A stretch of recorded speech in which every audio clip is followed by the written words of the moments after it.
On vous emmène cette semaine voir les mignonnes petites loutres avant d'accéder à la Silicon Valley et de terminer à San Francisco.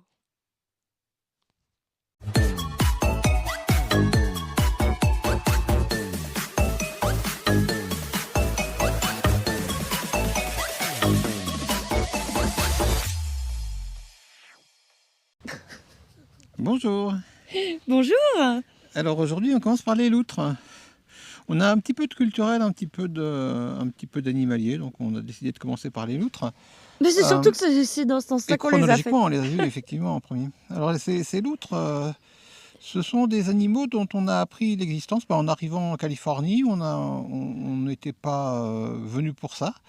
Et puis on a vu qu'elles étaient là. Et c'est pas étonnant parce que c'est une espèce qui habite tout le Pacifique Nord. Alors il y a 3 sous-espèces, mais en gros, on a des loutres de mer, des grosses loutres de mer, des vraies loutres de mer, parce qu'il y en a d'autres qui sont des loutres, on va dire, un petit peu fluviales, un petit peu D'eau marines, douce, ou oui. d'autres qui sont aussi plus ou moins terrestres. Là, ce sont les plus grosses loutres du genre loutre. Et elles habitent donc en gros du Japon jusqu'en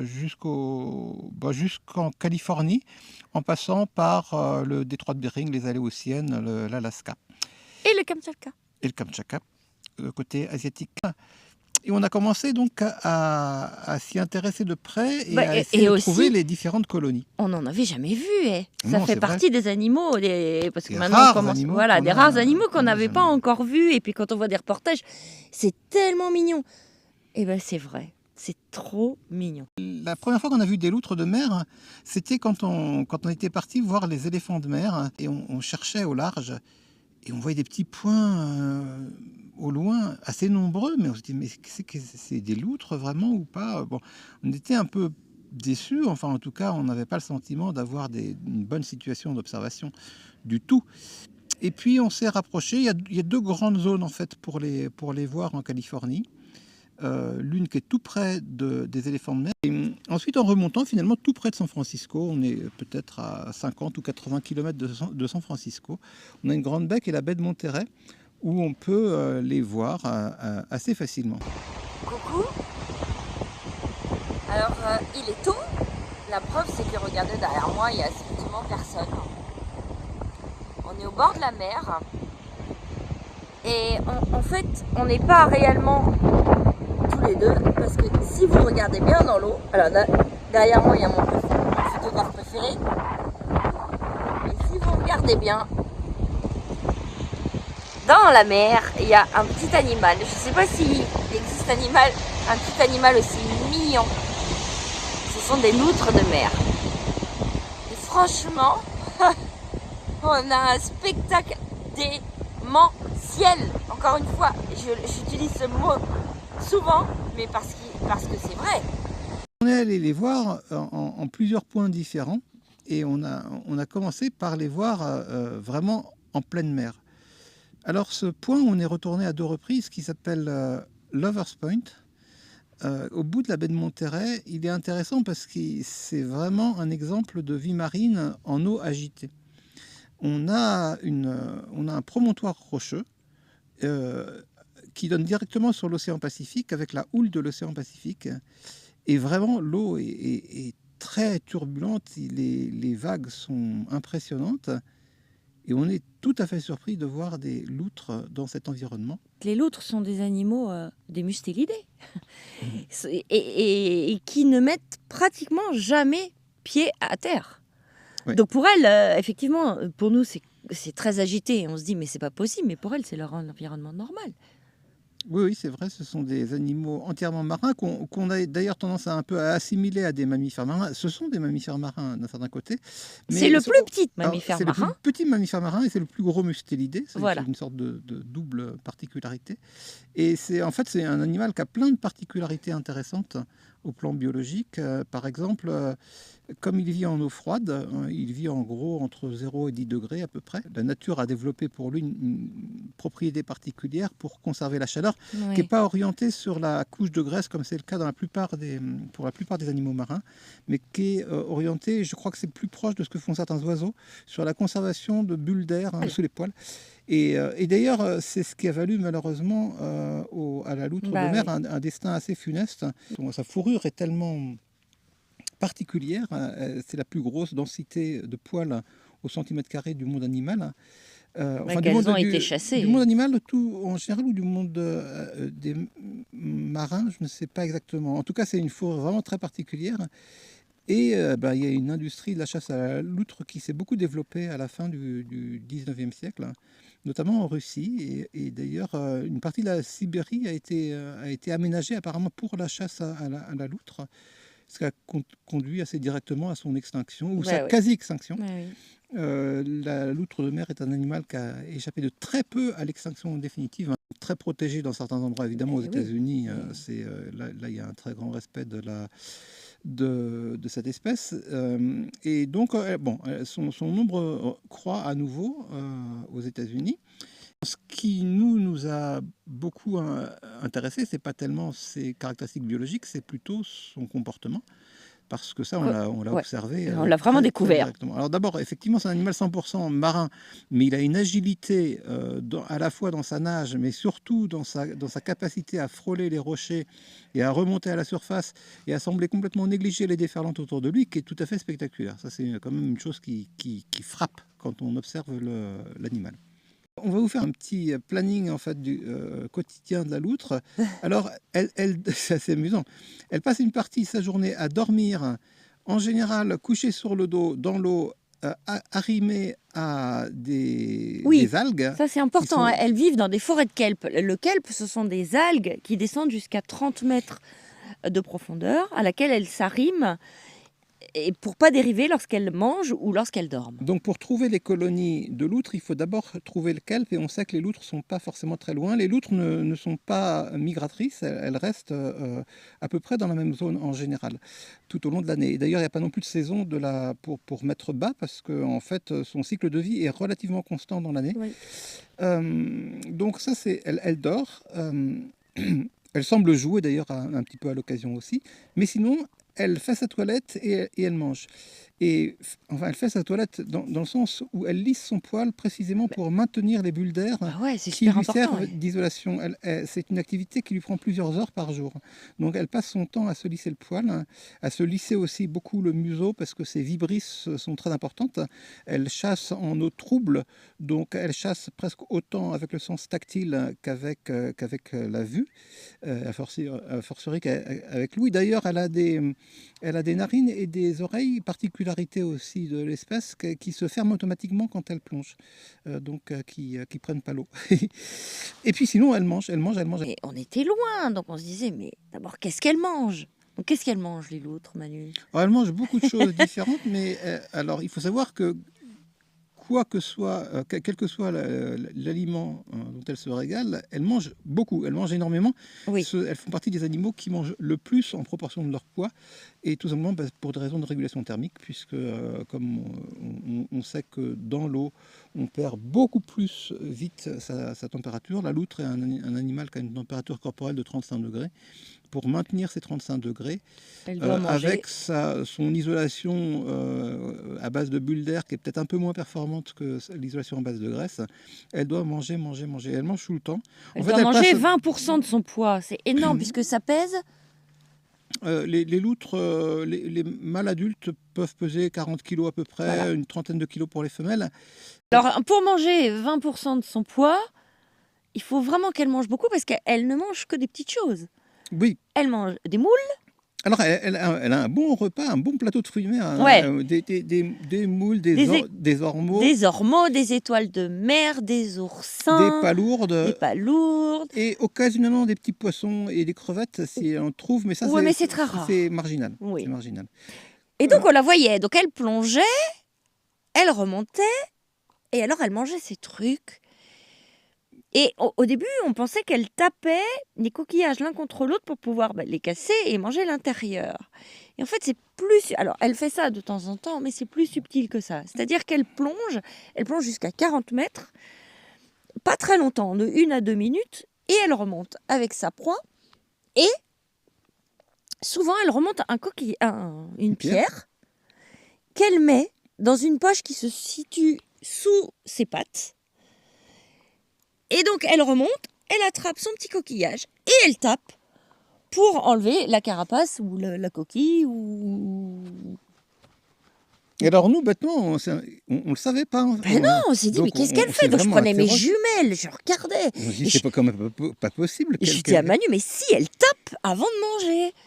Mais alors, il faut voir avec quelle agilité elle arrive à faire ça. Dans les vagues, en toute décontraction, elle sort sa petite pierre de sa poche, hop, elle casse son coquillage, et puis elle remet la pierre dans la poche et elle repart plonger. Elle mange ou elle donne à son petit. Et donc, c'est vraiment un exemple remarquable d'utilisation d'outils par le genre animal. Oui. Et c'est si remarquable que c'est pas quelque chose d'entièrement instinctif, dans le sens où ça suppose un apprentissage. La mère apprend à ses petits à manger, et donc on voit beaucoup d'ailleurs des assemblages de loutres mère-petit. La mère donne à manger au petit, le petit vient chercher à manger et voit comment la mère procède pour l'alimentation. Donc c'était vraiment très instructif pour nous, très inattendu, et un spectacle vraiment très unique en son genre. Après, les loutres, ça fait comme les éléphants de mer et comme d'autres, je l'ai dit dans la dernière vidéo, font partie des animaux sociaux. Donc il y a toujours quelque chose qui se passe et donc on est resté des heures. Oui, parce que aussi on voulait maximiser les chances de bien les photographier et les filmer. Alors on s'excuse d'ailleurs par avance de la qualité, c'est très très difficile de filmer les loutres. Oui. D'abord on n'est quand même pas dans l'eau nous-mêmes, donc on est sur le bord, donc on est à quelques dizaines de mètres éventuellement, et on a des effets de contre-jour qui sont considérables et des reflets intempestifs, donc c'est très très difficile à filmer. On a essayé de se rapprocher d'eau plus calme parce que les loutres viennent à l'occasion se reposer un peu dans les ports ou dans les estuaires de rivières, et donc on a pu en observer plus calme. Alors ce qui est intéressant aussi, c'est que on a vu notamment, on a longtemps suivi un couple de 2 loutres qui étaient en eau calme, et là elles étaient plus en mode repos. Et on a pu observer quelque chose d'assez amusant, c'est qu'elles essayent de sortir les pattes de l'eau. Elles ont une station particulière pour dormir, elles se mettent sur le dos et elles sortent les pattes de l'eau. Et elles sortent aussi, mais bon, ça se comprend, le haut de la tête de l'eau, puisque en fait les organes, les yeux, les oreilles et les narines sont situés sur le haut de la tête, de sorte à ce qu'elles puissent rester presque complètement immergées, mais en ayant les organes vitaux et sensoriels sortis de l'eau. Et parce que ce sont aussi des organes qui sont peu couverts de poils, y compris les pattes, et donc en fait c'est des points pour elles, c'est des sortes de ponts thermiques en fait, c'est des points par lesquels elles perdent de la température corporelle. Donc c'est la raison pour laquelle elles préfèrent avoir ces parties du corps à l'air qu'à l'eau. Et c'est ce qui se passe pendant qu'elles se reposent. En eau calme, on a eu l'occasion de filmer aussi des mères et leurs petits, et des Pas scènes. beaucoup, hein. Moi, je voulais vraiment voir ça parce que c'est ça qui est vraiment mignon quand on regarde les reportages. Ça ressemblait à une scène d'apprentissage quand même. Oui. Et on a eu aussi des scènes où on les voyait mastiquer ce qui ressemblait vraiment à quelque chose d'orange. Est-ce que c'était à ce moment-là une étoile de mer ou l'intérieur d'une moule? On avait un petit peu du mal à dire. C'est presque comme une carotte vue de loin. Ah oui, alors il me certifiait qu'elle mangeait des carottes. Non, les loutres sont carnivores. Quelque chose d'un peu élastique, je sais pas. Mais l'intérieur d'un coquillage. Sans doute l'intérieur d'un coquillage. Oui. D'ailleurs, elle cassait elle aussi avec des pierres, donc ceci expliquerait cela. Donc on est resté 2 jours parmi ces loutres dans ce joli petit village de Monterrey qu'on a bien aimé. Nous, on a dormi les 2 nuits. Bon, c'est pas très glamour, mais ça nous arrive quand même assez souvent près d'un cimetière. Et il y avait des biches. Parce que, comme pas mal de cimetières aux États-Unis, sont des cimetières ouverts, sont des cimetières engazonnés. Les pierres tombales occupent peu de place en fait. Il y a beaucoup de fleurs, et de fleurs éventuellement naturelles, et d'herbes et des arbres régulièrement espacés. Donc il y a les biches qui se promènent Et les là-dedans. biches ont le droit d'être là. Et elles sont pas peureuses du tout, donc elles étaient le matin au lever tout près. Donc Voilà, et ensuite, donc, on a fini quand même par quitter ces loutres, même si c'était un peu avec regret. On savait qu'on n'en verrait sans doute pas d'autres, ou Oh, peut-être non. en Alaska, on verra. Et alors, on a changé de genre, mais alors d'une manière absolument radicale, puisque des loutres, on est passé aux ordinateurs. on a atteint la Silicon Valley. Voilà, c'était simplement sur la route. C'est la route qui commande en fait le genre du voyage pour nous. Et donc, on s'approchait de la Silicon Valley. Comment faire pour apprécier la Silicon Valley dans ce qu'elle a d'essentiel? C'est-à-dire ce qu'elle représente en termes de puissance de calcul et de pouvoir lié à la puissance de calcul. On a procédé en 2 temps. On est d'abord allé voir un musée. Et aujourd'hui, nous voici au musée de l'ordinateur. Ça, c'est surtout pour Manu. C'est pas la peine d'essayer de tout comprendre en détail, parce qu'il y a beaucoup de claviers, beaucoup de rouages mécaniques, beaucoup de fils électriques. Donc comprendre chaque machine séparément n'aurait pas beaucoup d'intérêt. Ce que je vois, moi, ce que je remarque, c'est qu'il y a quand même eu beaucoup d'objets différents entre les années 30 et les années 60 en particulier, qui ont pris des formes différentes et qui se sont approchés de ce qu'allait devenir l'ordinateur ensuite. Donc le côté multitude d'une part, et puis le passage évidemment du mécanique à l'électrique avant de passer à l'électronique. Là, on a quelque chose de plutôt mécanique en fait, par exemple un clavier mécanique avec des rouages, avec des engrenages. Et ici quelque chose qui s'approche de ce que sera le digital ensuite, c'est-à-dire des lampes qui fonctionnent sur la base de, en général, binaire, c'est allumé ou éteint. En fait, on pourrait presque appeler ça l'Automation Museum, c'est le musée de l'automatisation, en l'occurrence automatisation du calcul. J'avais gagné un Sinclair ZX, je pense que c'est ça, je ne l'ai jamais vu. C'est parce que j'ai gagné le premier concours de jeux et stratégie, mais que je me suis fait voler mon prix par Vas-y, un ami de terminal. dénonce-le s'il regarde la vidéo. Qui t'a volé ça? Un type qui s'appelle Jean-François S. Vous entendez tous, si vous le connaissez, montrez-lui cette vidéo, Mais parce que c'est toujours resté en travers de la gorge. Non, pas du tout, mais... Oh, mon pauvre c'est petit juste chat, pour t'avais gagné pour ça. le prestige. C'est pas tellement l'ordinateur, c'est que j'étais le premier vainqueur du concours ou j'étais le vainqueur du premier concours de jeux et stratégie. Ça fait comme une date dans l'histoire Bah oui. des geeks et des fanats de jeux mathématiques et logiques. Là, on vient de faire quelque chose qui est un peu vain, c'est-à-dire qu'on a visité le musée de l'histoire de l'ordinateur. Alors, il est normal que ce musée, il est normal qu'il soit construit et qu'on le visite au cœur de la Silicon Valley. C'est bien logique, parce qu'on est au cœur de ce qui illustre la puissance du calcul et de l'informatique. L'informatique a pris le contrôle de nos vies, d'une certaine manière. Et là, on est dans le sein des saints en étant à Silicon Valley. Alors je dis que c'est un peu vain parce que de toute manière, l'informatique a besoin, l'ordinateur a besoin de tout sauf d'un musée. Tout le monde sait ce que c'est qu'un ordinateur, et si on veut en savoir plus, il suffit d'ouvrir Wikipédia et donc de se servir d'un ordinateur et de se servir de la connaissance accumulée grâce à l'ordinateur. Donc c'était plutôt un geste symbolique. Le musée lui-même, je l'ai trouvé, pour être honnête, un petit peu décevant. On a vu quelques pièces de musée, justement, des machines à calculer un peu anciennes et mécaniques, mais je crois que l'approche muséographique ne permet pas de comprendre ce que c'est que l'informatique, ne comprendre ce que c'est que la digitalisation du monde.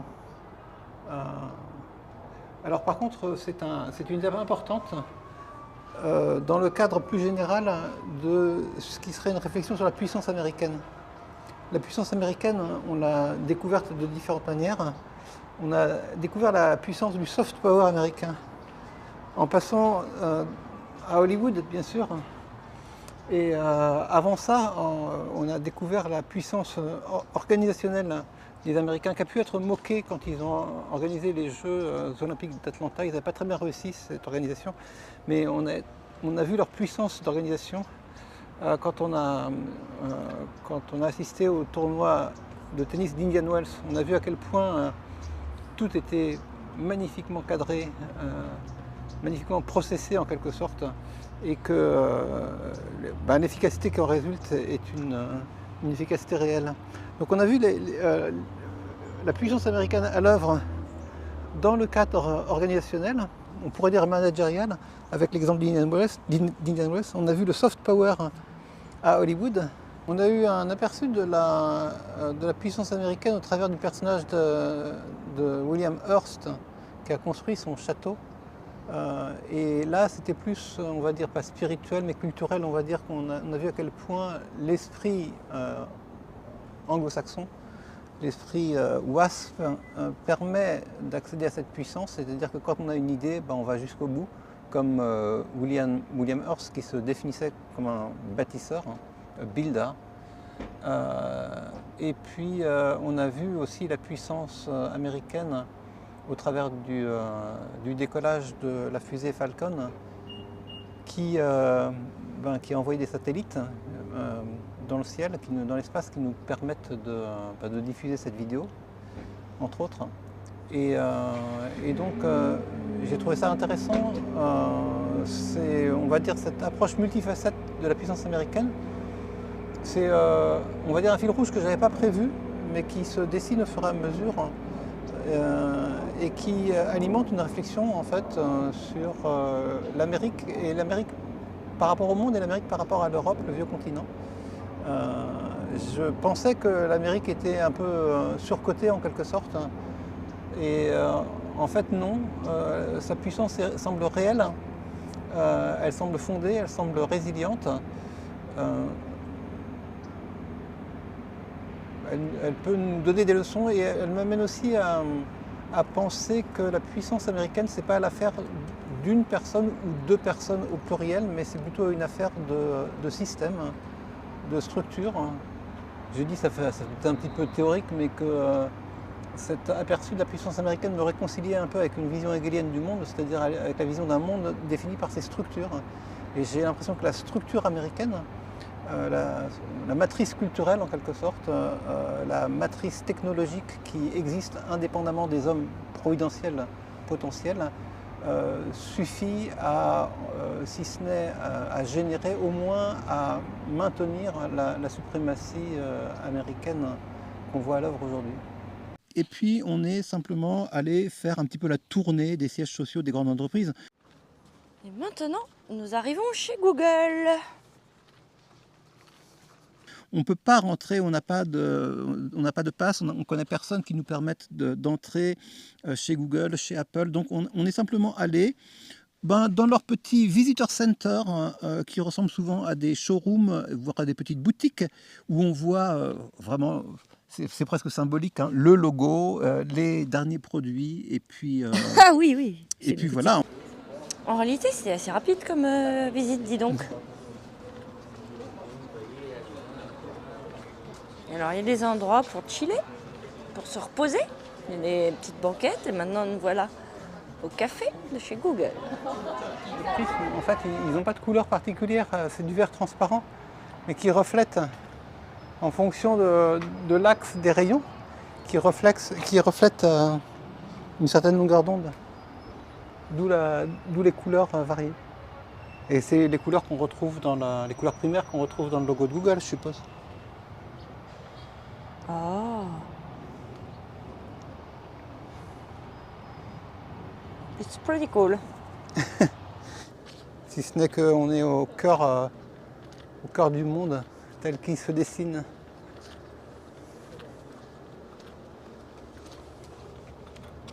C'est un vélo Google. Il marche hyper bien, ceci dit. Hein. Aux couleurs de Google, bien évidemment.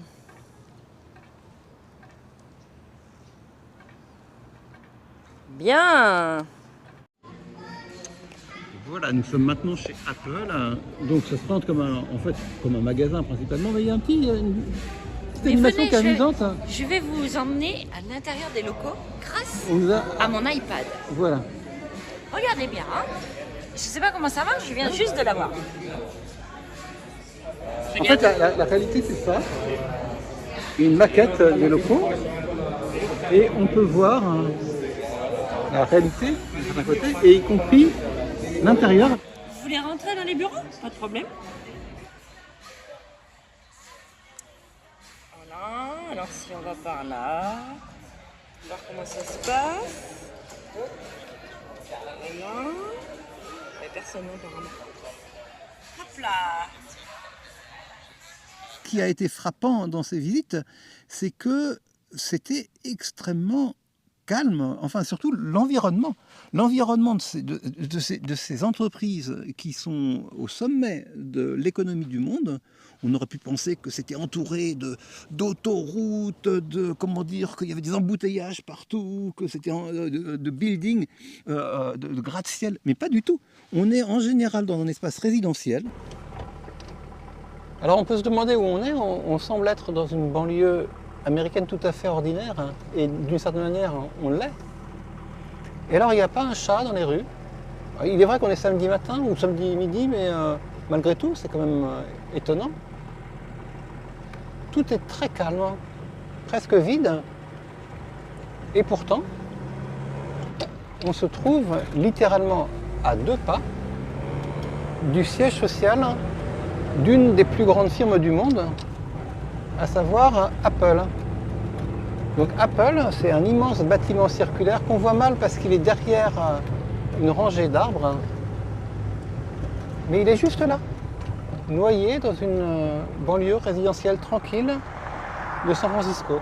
Oui.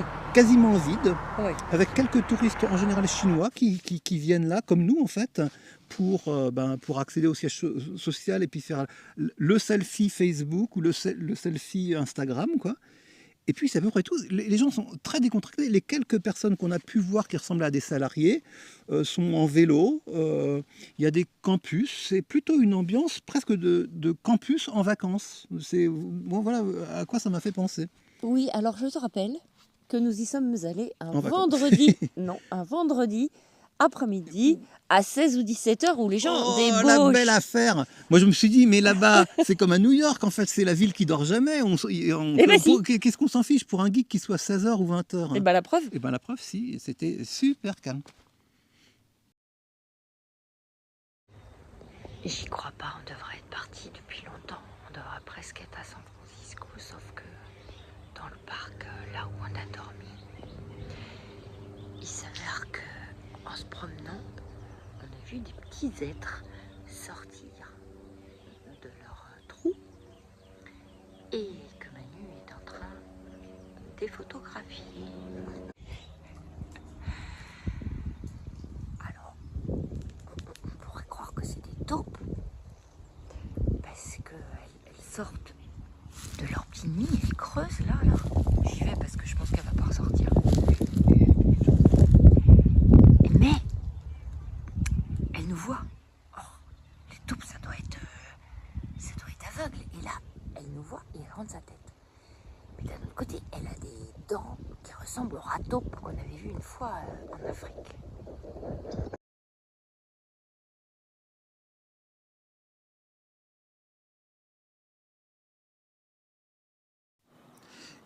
Et tout ça s'est conclu à San Francisco. Alors, on mettra quand même peut-être un petit plan de la Silicon Valley pour montrer à quel point c'est proche de San Francisco et à quel point les grands sièges sont très proches les uns des autres.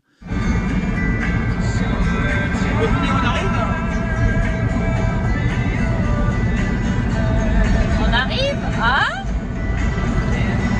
San Francisco. On est arrivé dans San Francisco où on a passé 2 journées à peu près. Et San Francisco, on en avait une image qui s'est trouvée relativement confirmée par les balades qu'on y a faites. Mais on voulait quand même essayer de saisir un peu l'esprit hippie de San Francisco. C'était important pour moi parce que On a cherché à rencontrer des communautés hippies et on n'a pas réussi. Donc on voulait absolument aller dans le quartier hippie de San Francisco. il n'en reste rien en fait que des boutiques de souvenirs. Il reste la rue quand même. Il reste la rue, bien sûr, mais de l'épopée hippie, pour laquelle j'ai une certaine tendresse, je dois dire, parce que je trouve qu'en tant que tentative d'organisation humaine, c'était estimable au moment où ça a eu lieu, c'est-à-dire à la fin des années 60, début des années 70, et ça a complètement périclité, ou alors ça s'est transformé complètement. Mais donc on a fait ce petit pèlerinage Oui, alors c'est des boutiques. à Asbury. Je suis d'accord, Manu, c'est des boutiques, mais c'est des boutiques quasiment d'origine. Oui, mais c'est pour ainsi dire négligeable, quoi. C'est quelques boutiques Ah bah oui, mais qui- c'est des qui boutiques restent. baba cool quand même. Ça sent l'encens. Les gens ont les pupilles dilatées, ils ont des tresses, ils ont des habits de toutes les Mais, couleurs. On mais a l'impression que les gens qui sont dans cette rue n'ont pas bougé depuis les années 60-70. oui, mais c'est en même temps presque un peu vieillissant. Enfin, il n'y a plus du tout l'énergie, la joie, la jeunesse qu'il y a pu y avoir. Et puis Il surtout, n'y en avait pas fait, beaucoup de monde en fait. et puis surtout, comment dire, cet élan massif qu'il y a pu y avoir, Summer of Love, c'était littéralement des centaines de milliers de personnes qui Ouais, se sont ouais. précipitées. Là, non. Alors c'est vrai qu'on n'était peut-être pas à un moment qui était très fréquenté non plus, mais on a eu le sentiment d'avoir affaire qu'à un tout petit résidu en fait de l'époque hippie. Et puis on a poursuivi notre route vers ces rues très en pente et finalement on a eu une assez bonne expérience visuelle de San Francisco, plutôt dans les rues avec les très belles maisons, Ah oui, donc qui datent d'il y a en gros une centaine d'années. ah oui, vraiment, on a fait un grand tour à pied, on a beaucoup marché. Et c'était vraiment un problème de photographier les maisons parce que on disait, allez, c'est la dernière. Ah non, celle-ci, elle est encore plus belle. C'est franchement magnifique. Voici la petite maison, ici, là, où a vécu Julia Roberts pendant 3 ans, qu'elle a vendue, là, cet automne, 11,3 millions de dollars. Après avoir vécu dedans pendant 3 ans, elle l'avait payé 8,3 millions de dollars il y a 3 ans, et elle s'est fait un petit bénéfice dessus. Oui, alors il y a d'ailleurs une vue qu'on a faite à partir d'un parc qui est la vue classique en quelque sorte, avec les gratte-ciel au fond et cette jolie petite maison devant. Franchement, c'est pas la plus intéressante parce que des maisons comme on en voit là, il y en a vraiment partout. Ouais. Et il y en a des milliers dans la ville, et donc c'est un vrai plaisir de déambuler et de voir la densité de belles maisons qui sont toutes un peu différentes d'ailleurs. Ah Alors, oui, il y a oui. plusieurs styles qui se sont succédés, mais c'est amusant de voir à quel point San Francisco est une ville ultra moderne si on songe qu'elle est, pour ainsi dire, le siège des plus grosses entreprises du monde, mais en même temps qu'elle a un côté un petit peu européen et classique au travers de son architecture, avec posé au milieu l'expérience hippie qui a un peu disparu, mais qui a caractérisé la ville. Donc c'est une ville qui est étrange de ce point de vue-là. On atteint la 18e rue, 18th Street, c'est marqué là, en fait, de San Francisco. Et j'ai remarqué quelque chose d'assez étrange. Ouais. C'est que ici, sur notre droite, là, si tu filmes celui-ci là, en gris, alors on ne voit pas facilement grand-chose. Mais c'est des locaux et jusqu'à présent, ce qu'on a vu, c'était certes des sièges de firmes emblématiques comme Google ou Apple, hein, mais là, on est encore un degré au-dessus, puisque c'est là que l'avenir s'écrit, ou a commencé de s'écrire, avec la vraie émergence de l'intelligence artificielle. Et ce que j'ai remarqué d'assez curieux, c'est que cette 18e rue, et on va le voir là, nous mène à un autre endroit qui a une toute autre signification. On va mettre en accéléré pour illustrer cette étrange proximité. On a remarqué que d'abord la fameuse maison bleue de Maxime Le Forestier existait toujours et qu'elle était dans la même rue, à quelques blocs de là, du siège d'OpenAI qui est en train de changer le monde avec l'intelligence artificielle. Donc ça fait quand même réfléchir quoi, en fait, sur l'importance de la ville de San Francisco par rapport au destin du monde. Alors évidemment, Maxime Forestier occupe une place secondaire par rapport au destin du monde, mais n'empêche, il a très bien illustré avec sa petite French touch le bon côté de l'épopée hippie, je crois. Il est un peu dans toutes les mémoires des gens de notre génération. Et ben c'est la même rue que le siège d'OpenAI. Incroyable hein, quand même. Et donc c'est ça, San Francisco, c'est ce mélange étrange de différentes époques hein, qui se superposent. Donc, voilà. Et tout ça, évidemment, c'est terminé, puisqu'on était à San Francisco, c'est terminé au Golden Gate. Non, il s'est passé quelque chose d'autre. Oui, on a vu, enfin moi j'avais jamais vu ça, hein, la première voiture autonome. Je vais vous montrer un truc incroyable, regardez cette voiture, il n'y a pas de conducteur dedans. Regardez hein. Incroyable.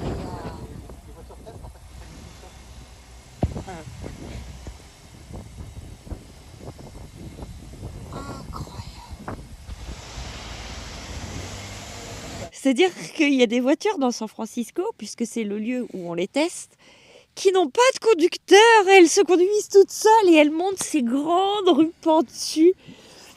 Ouais, j'ai trouvé ça fabuleux. Bah, d'ailleurs, on a vu en fait au pied du Golden Gate. Donc ça fait un lien. On en a vu plusieurs. On en a vu une où on était garé le matin. Au moment de remonter dans Oscar, on s'est dit, mais il n'y a pas de conducteur. Et on en a revu une autre près du Golden Gate.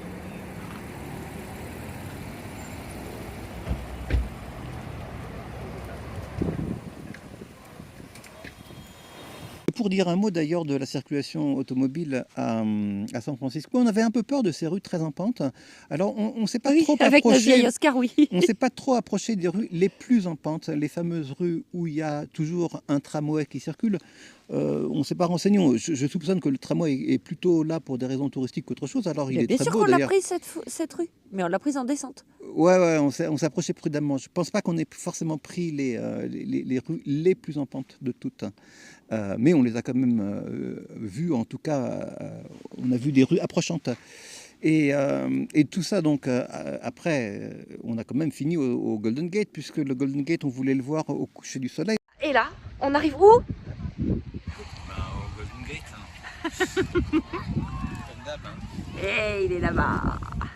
Et on a réussi à le voir au coucher du soleil une première fois, parce que la ville de San Francisco, bon, on connaît la baie de San Francisco, mais la baie, en fait, on a l'impression qu'il n'y a qu'une seule baie. En fait, c'est très compliqué, la topographie là-bas. Il y a une multitude de baies, de ponts, et on se demande comment ils ont eu d'ailleurs l'idée d'un aménagement urbain possible, parce que c'est super difficile.